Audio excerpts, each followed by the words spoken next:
Abakyala muwulirize bulungi kano kammwe, nzize kubabuusa obulimba bw'abasajja era kalaba akantu kano mpaka lekwaggwayo kuba olinamu ekikukwatako. Obadde okimanyi nti abasajja ebintu byonna bye bakozesa oba bye tukozesa okubakwana bya bulimba?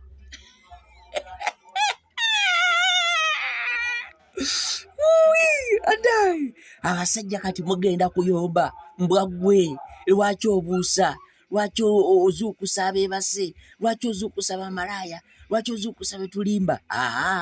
Ndi muzira kisa.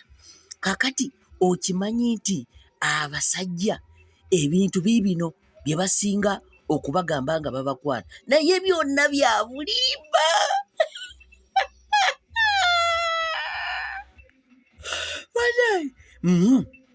Ayinza ogamba halo bebi, oyo bebi aba mwana muto akyayonka, ekyo kivumo.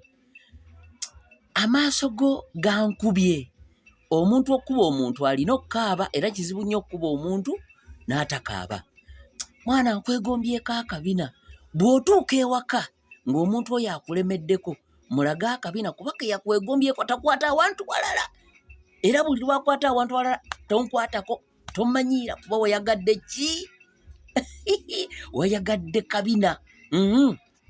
Omuwala oyo alina enjala ennungi. Bw'otuuka ewaka zimusalire, omuteere ku sowaani, omufunire n'amazzi, omuleetere atandike okuzirya. Lwaki? Ze yakwagaddeko.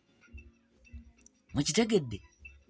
Kati ate abasajja bano boolaba ayinza n'ogamba nange otunnyoto tulungi, bw'otuuka ng'oteeka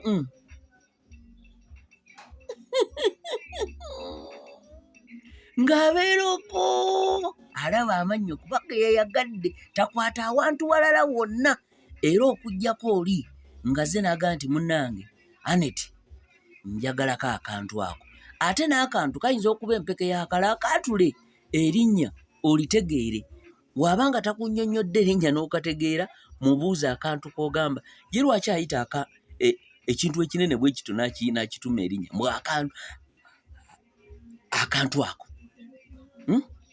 Kati n'obulala obukodyo bungi nkyabubaleetera naye nga bo tubaddemu n'enviiri ze, omutwe, ennyindo, amaaso, obukowekowe, amannyo, omumwa, akabina.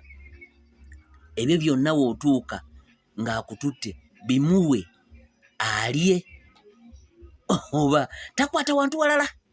Nkyaleeta obulala naye nga musobola n'okgendako ku YouTube channel yange eriko Fezo Promotions. Eyo eriyo video nkumulitu, likinga, subscribinga, sharinga, tutambule ne wano wennyini, followinga, likinga, commentinga. Nkyaleeta.